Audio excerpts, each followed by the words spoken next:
Періштелер ораза ұстаған адам үшін не істейді? Ассалаумағалейкум құрметті көрермен. Бүгін біз өте қызықты әрі жүрекке әсер ететін тақырып туралы айтамыз. Арнаға тіркеліп, лайк басып, комментарий жазып, жақын адамыңызға бөлісе отырыңыз. Періштелер ораза ұстаған адам үшін не істейді? Көп адамдар оразаның сауабы көп екенін біледі, бірақ ораза ұстап жүрген адамның жанында періштелердің қандай амалдар жасайтынын бәрі бірдей біле бермейді. Бүгін сол туралы айтып өтейік. Бірінші, періштелер ораза ұстаған адамға дұға етеді. Хадистерде айтылғандай, періштелер Аллаға үнемі құлшылық жасап тұратын жаратылыстар. Олар күнә жасамайды және Алланың әмірін ғана орындайды. Ал ерекше бір амал бар, ол ораза. Ораза ұстап жүрген адам үшін періштелер Алладан кешірім сұрайды. Яғни олар: «Уа Алла, бұл құлыңды кешіре көр» деп дұға етеді. Ойланып көріңізші, біз кейде өзіміз үшін дұға жасауды ұмытып кетеміз.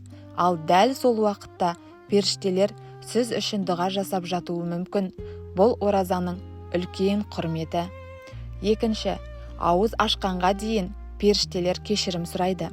Ғалымдардың айтуынша, ораза ұстаған адамның аузы құрғап, шөлдеп жүрген уақытының әр сәті босқа кетпейді. Себебі сол уақытта періштелер: «Уа Алла, бұл құлыңды кешір» деп кешірім тілеп тұрады. Бұл дегеніміз, ораза ұстаған адамның әрбір сабыры, әрбір шыдамы Алланың алдында ерекше бағаланады. Үшінші, періштелер жақсы амалдарды жазып отырады. Әр адамның жанында екі періште бар екені белгілі. Бірі жақсы амалды жазады, екіншісі жаман амалды жазады.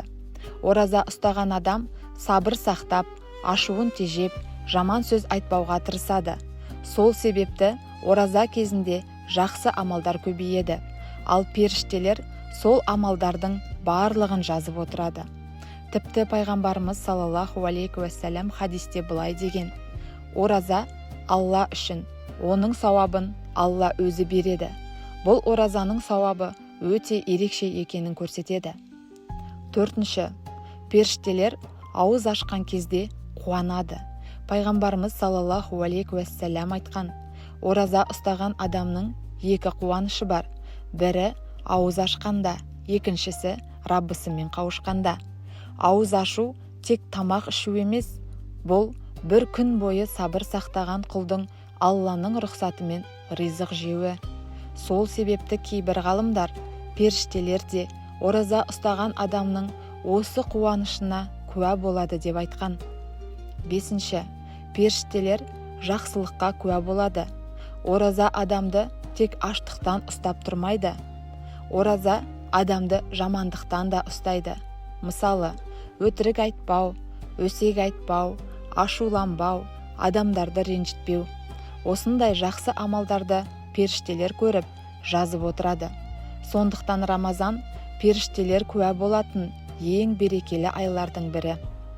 Алтыншы, періштелер ораза ұстаған адамдар жиналған жерде болады. Ғалымдар айтқандай, Алланы еске алатын, дұға жасалатын, құлшылық жасалатын жерлерге періштелер жиналады. Мысалы, ауыз ашар дастарханы, Құран оқылған жер, дұға жасалған орын. Осындай жерлерде періштелер болады және сол адамдарға Алланың рахымын тілейді. Қорытынды, құрметті көрермен, ораза жай ғана аш жүру емес, ораза жүректі тазарту, сабыр үйрену, Аллаға жақындау. Ал ең кереметі, ораза ұстаған адам жалғыз емес. Ол үшін періштелер дұға етеді, кешірім сұрайды және оның амалдарына куә болады. Сондықтан оразаның әрбір күнін бағалайық, әрбір сағатын бос өткізбейік. Мүмкін дәл қазір періштелер сіз үшін дұға жасап жатқан болар. Алла баршамыздың оразаларымызды қабыл етсін. Әумин. Егер бүгінгі тақырып пайдалы болса, арнаға тіркеліп, лайк басып, комментарий жазып, жақын адамыңызға бөлісе отырыңыз.